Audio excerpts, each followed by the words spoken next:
খালি মুছলমান বিলাককে গালি দি থাকোঁ আৰু আমাৰ হিন্দু মানুহবিলাকে কি কৰি আছে হিন্দু মানুহবিলাকে ইমান ঘটনা ঘটাই আছে আৰু ইমান বেয়া কাম কৰি আছে আমাকতো লাজ লাগি আছে হিন্দু মানুহবিলাকৰ কাৰণে গহপুৰৰ হেলেমত সংঘটিত হৈছে মানৱ সমাজক লজ্জানত কৰা ঘটনা। হেলেমৰ আমলখি দলনিৰ বিকি গোৱালা নামৰ এটা লম্পতে কেইবাদিন ধৰি এগৰাকী নাবালিকাৰ লগত কুকৰ্ম কৰাৰ অভিযোগ উঠিছে। কালি নাবালিকাগৰাকীৰ পৰিয়ালে ঘটনাটো গম পোৱাৰ পিছত নাবালিকাগৰাকীৰ মুখেৰে জানিব পাৰে যে বহুদিনৰ পৰাই নাবালিকাগৰাকীৰ লগত সংঘটিত কৰি আহিছে এই কুকৰ্ম। নাবালিকাগৰাকীৰ পৰিয়াল আৰু লম্পট বিকি গোৱালাৰ পত্নীয়ে হেলেম আৰক্ষী থানাত এজাহাৰ দাখিল কৰে নৰপিশাচ বিকি গোৱালাৰ বিৰুদ্ধে। পটক এনকাউণ্টাৰ অথবা ফাঁচি দিবলৈ দাবী জনাইছে নাবালিকাগৰাকীৰ পৰিয়াল তথা স্থানীয় লোকে।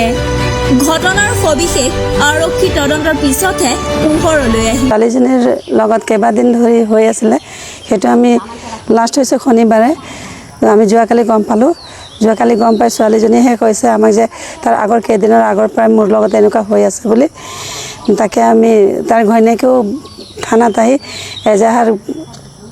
এজাহাৰ দিছিলে গিৰিয়েকৰ প্ৰতি।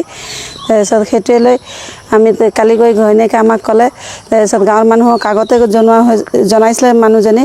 তাৰপিছত বেলেগ মানুহৰ পৰা আমি শুনি তাৰপিছত কালি ছোৱালীজনীক সোধোতে ছোৱালীজনী আমাক সঁচা কথা কৈছে যে হয় মোক তেনেকুৱা কৰিছে বুলি, বেয়া কাম কৰিছে নেকি বুলি সোধোতে তাই কৈছে হয় মোৰ লগত বেয়া কাম কৰিছে বুলি কৈছে বুলি। এতিয়া যি অসমত আমি দেখি আছোঁ নিজৰ ভাই ককাই মামা বাপেকেও চিনি নোপোৱা হ'ল নিজৰ সন্তানক বা নিজৰ ভনীয়েকক বা বায়েকক। সেইকাৰণে প্ৰশাসনে আমি বিচাৰোঁ ৰাইজে যে প্ৰশাসনে ভাল এটা ব্যৱস্থা লওক সিহঁতৰ ওপৰে। আজি যিহেতু আমাৰ গাঁৱত এজনী ছোৱালীৰ হৈছে, কালিলৈ আকৌ বেলেগ জেগাতো হৈয়ে আছে সদায় এনেকুৱা ধৰ্ষণ কৰে। সিহঁতক ভাল এটা ব্যৱস্থা লওক আৰু সিহঁতক এনকাউণ্টাৰ কৰি দিয়াটো আমি বিচাৰোঁ, যাতে পিছত আকৌ বেলেগ এটাও বেলেগক কৰিবৰ কাৰণে সাহস নকৰে। মই এইটোৱে ক'ব বিচাৰোঁ যে আমাৰ নিজৰ ছোৱালীবিলাককো আমি ঘৰত এৰি ক'তো যাব নোৱাৰোঁ। দিনতো এতিয়া অসমৰ যিমান মহিলা আমি নিজেও সুৰক্ষিত নহয় আৰু ল'ৰা ছোৱালীকো আমি ঘৰত ক'তো এৰি যাব নোৱাৰোঁ ৰাস্তাত ঘূৰি আহে বুলি।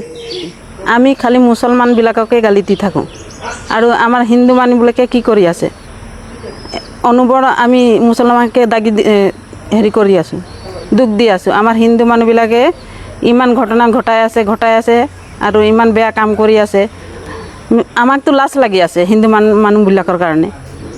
লাজ পাইছোঁ আমি মুছলমানক দুখ দি পেলাই